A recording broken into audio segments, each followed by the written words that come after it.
impi kawilang alami ayeuna patepang deui jauh pun bisa hiji lalakon awas teu sirna teu pegat galura carita nu ngalung mang taun-taun tepung jadi patepung carita urang tua geus laksana karingadina rumah tangga nu sempurna urang pupuk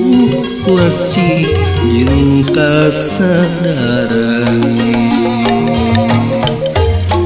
masih jarang kuku pengku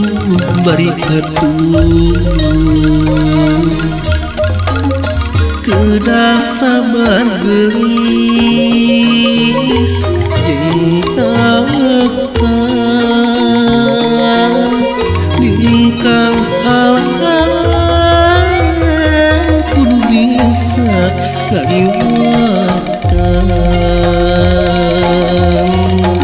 sangkan urang pinanggi jeung kabagjaan hidup bebarengan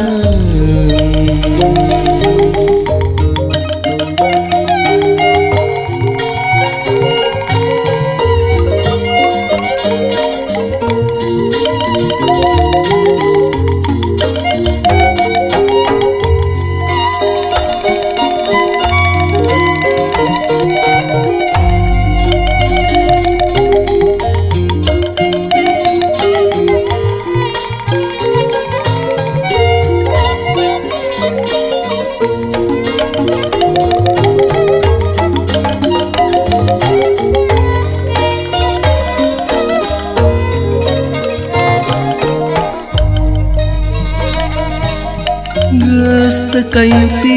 impi kawilang alami ayeuna patepang deui